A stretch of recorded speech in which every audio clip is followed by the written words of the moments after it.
Wedding photographers, when did you know the marriage would fail? Ex-wedding photographer. Typically I saw red flags when the bride or groom is super quiet. I mean silent and just watching. One instance was a groom who barely said 10 words to anyone during the ceremony or reception afterwards. The bride and her mother were extremely loud and excited the entire time. The bride needed everything to be perfect. I dropped off the photo bundle with them 2 weeks later, and he was still quiet. She however complained about all of the pictures because the groom wasn't smiling enough. She wanted a discount because I couldn't make him look happy enough. They got divorced about a year later. I know because I did his engagement photos with his new fiancée about 4 years after his first wedding. His engagement photos showed him much happier. Wedding photographer (S) assistant here. I would say a surprising telltale sign is the cake slicing and feeding each other. It tends to encapsulate the relationship and who gets what out of their interactions. It can be a display of how they're comfortable with each other, or could just be one of them trying to exert power and play it off as humor. I know that sounds ridiculous, but it tended to jive with all the much more subtle and idiosyncratic signs. Of course by that point it tended to see a lot of the background. Honestly I think 95% of it is, if they look at each other, like they're the whole world. Everything else is external. You can usually tell who will be divorced in 5 years, and who will still be together in 10 years, but people probably change beyond that. I filmed weddings for a while, but my story isn't from one of those events. I was in the lobby of a hotel drunk with a friend when a wedding party came in, also drunk. They fixated on us, probably because we were the only other people awake at 2 AM in the hotel lobby, and came over to start talking to us. We were there for our own friend's wedding the next day, so we were excited to meet some fellow revelers, until we realized something was kinda strange. The bride was nowhere to be seen. We asked the groom where his wife was, and he just kinda shrugged and looked at us, glassy-eyed. When they finally walked away my friend said in a low voice, "How do you not know where your wife is on your wedding day? When I get married, I'm not going to be able to leave her side. I might just stay in the room with her for hours, looking at her, knowing she's my wife." First of all I thought that was a really sweet sentiment from my friend, but also I still think of that wedding party with a heavy heart. It's hard to express why, but there was this sense of unhappiness with all of them, no matter how big their drunken smiles. I suspect they got married because it was time to do it, or maybe there was a baby or something, I don't know. But no one seemed genuinely happy to be a part of that wedding. Really bummed me out seeing it. And in case you wondered how the rest of our night went, my friend didn't have a shirt on cause we got locked out of our rooms, staying with other wedding guests, so those guys in the lobby were convinced that he and I were a couple. We broke into it was unlocked, one of the conference rooms, and I stole a book, because it wants to be read. It was the worst book I've ever read. Went to our friend's wedding the next day and guess what? They were by each other's sides the whole night. Not trying to get too off topic, but I own a wedding videography business and 2 summers ago I shot back-to-back weddings for 2 best friends both named Shauna, both married 1 week apart. Both weddings seemed to be completely orchestrated by the brides with both grooms completely uninterested during our pre-wedding consultation meetings. Okay, not too odd I suppose, but it was a huge red flag that neither of them had any input, suggestions etc. Fast forward I emailed them their videos for preview. These were very raw videos intending for them to see my creative direction in order for them to provide feedback. Before I started final touches, they were both very picky, so I assumed many changes would be requested, hence the reason I sent the raw previews. I received only one response from one of the Shaunas: "Yeah, I can't wait. The 4 of us are going to get together to watch the videos, and we'll let you know." A week goes by, then 2 weeks, a month and nothing. I sent several follow-up emails, tried calling them and nothing. To this day I still have no idea what happened to the Shaunas. They both paid in full, but never got their final product. There were even clips that contained stark red rendering warnings on the clips. Sections of the videos, that audio was muted because I hadn't synced it up yet. In my 4 years doing this is the most bizarre story. Never have I had a bride not want their finished product, let alone 2. And for those who might be curious, I did reach out and offer a refund, as my assumption was they completely hated the previews but were too nice to voice an opinion. But those messages all went unanswered. At this point I have to assume neither couple worked out. Not a photographer, but I attended this wedding. Cousin was the groom. From the get-go the outdoor wedding was threatened by a rain forecast. The ceremony was performed by the bride's grandfather and had to be reminded of groom's name mid-vows. Then, immediately after "You may now kiss the bride," there was a clap of thunder and instant torrential downpour, sending the guests running to the reception tent, only to discover that the chairs were supposed to be reused from the ceremony, the same chairs that were now soaking wet. Imagine the great-grandparents being escorted up the hill in the mud. Every man plus me ran for chairs. It was a mess. She left him less than a year later. Cake artist here. I had a couple come in for a tasting. Appointment was for 7 p.m, but he was late. First half hour was just her. She told me they met at a stable where they both kept their horses. Those horses were going to be featured at the wedding as the bride and groom would ride them to the site, a beautiful farm venue. She described in detail her self-designed medieval gown, flower wreath in her hair, embroidered shoes like some from a museum. Sounded lovely. She wanted a cake like a castle, which was a specialty of mine. The whole wedding would be over the top, but not in a cringy way. Then he arrives, barely says hi to her, sits down and starts telling me about his wedding. He'll ride and dressed as a riverboat gambler with a frock coat, brocade vest, string tie, big hat, gold pocket watch, and sterling silver spurs. He's fine with the castle cake, but wants to incorporate the watch and a pair of mother-of-pearl handled pistols. Picture given. I had already decided that I was not going to work with them. No way could I come up with a cake that would work for them. But they were there, so I brought out the samples. For the next hour they carried on two entirely separate monologues. They didn't address each other, or me, and they didn't listen to each other, or me. I made no attempt to book them that night, and when they called later in the week I told them their date had been taken. They were living in two incompatible and entirely self-contained fantasies. I doubt they even made it to the wedding day.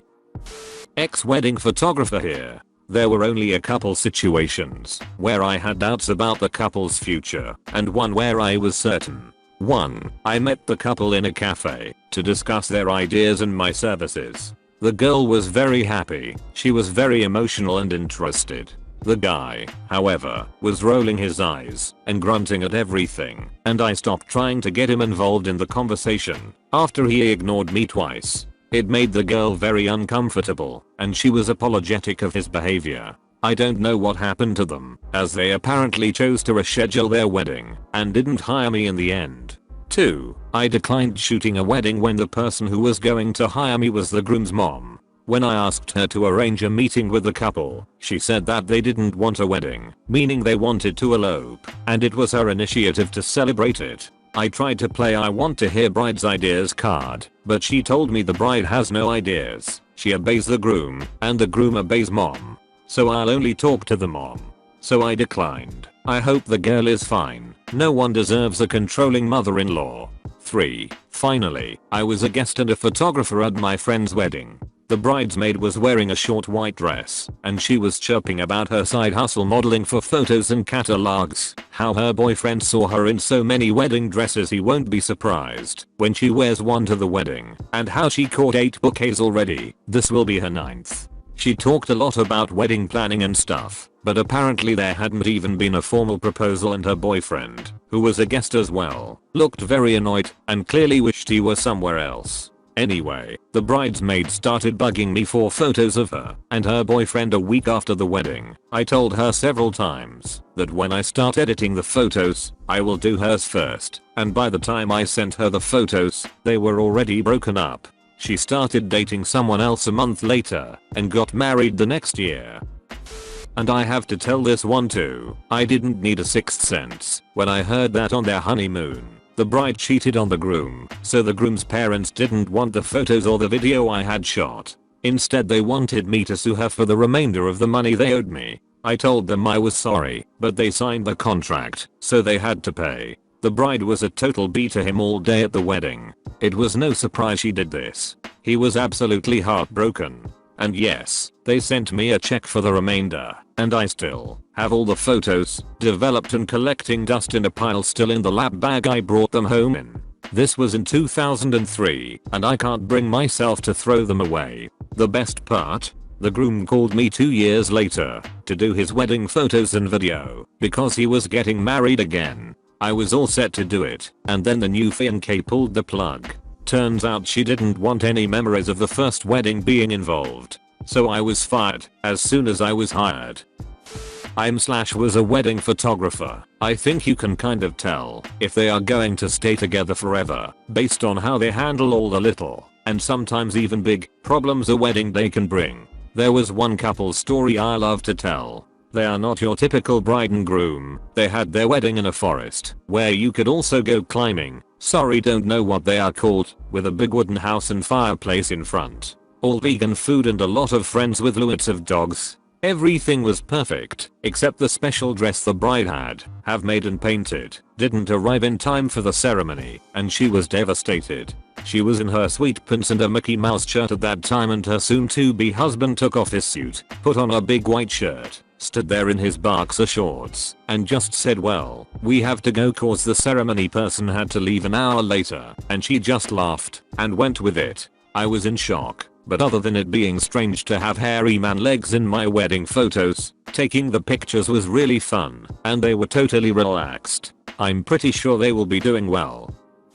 I used to work in day of wedding coordination, and I remember 2 couples that I couldn't wait to hear about the divorce. When you pay a wedding coordinator, you only pay for the things the coordinator orders/plans, flowers, catering, DJ, plus coordinator fees. Anything else couples buy, dresses, gifts, suits, etc., are added.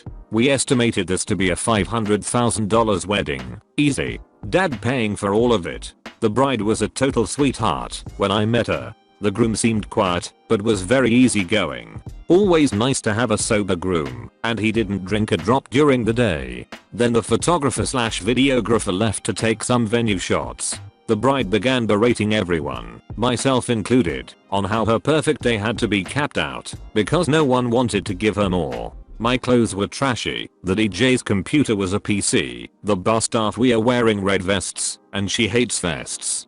Photographer came back, and she was an angel again. The second was a wedding of a general and pediatric surgeon in the local hospital, paid for their own beautiful and in their means wedding. The bride was seriously amazing.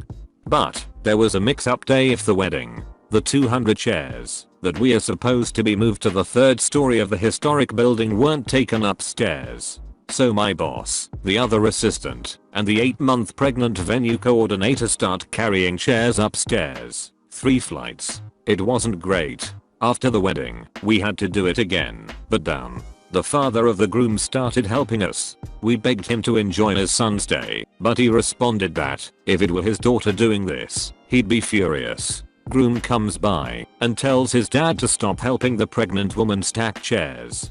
He looks at the monster, that is his son, and asked how he'd feel if it was his wife or sister who had to do this. Groom told his dad that maybe if we had applied ourselves a little more, we wouldn't have been taking out the trash at a successful couple's wedding. Clearly he didn't know how much his wife was paying us. I'm not a wedding photographer, but I had my own intuitions about a couple once that turned out right.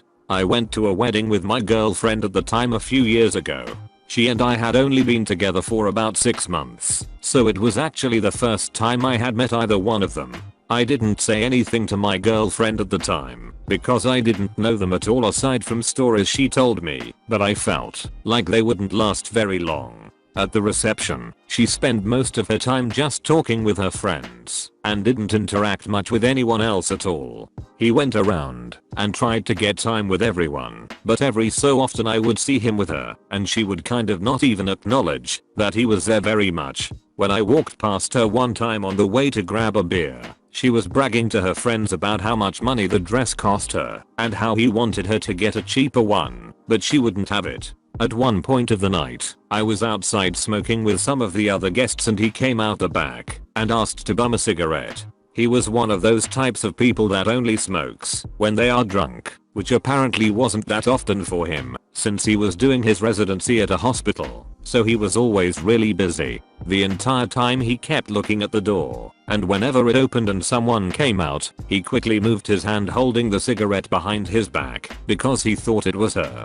It was like he was deathly scared of her, and not like in a playful way. It didn't surprise me when about a year later they got divorced. Apparently, she just kind of was taking advantage of him, staying home all day. She didn't work, spending thousands of dollars ordering clothes and shoes online using his money and credit cards she took out for them. Was shooting a friend's wedding years ago and witnessed a pretty serious red flag. To close the vows part they did a sand mixing metaphor thing, where he had a vial of white sand and she a vial of black sand, and they were to pour them into an tall empty vial together, to make grey sand symbolizing their inseparable union. As they poured they could not sync with each other at all. One would slow down, the other sped up, and vice versa. They ended up pouring near perfectly stratified black and white layers. He nervously giggled, and she looked forlorn as the pastor and guests marveled at their zebra-striped creation. They lasted about 2 years. Like and subscribe for more Reddit videos.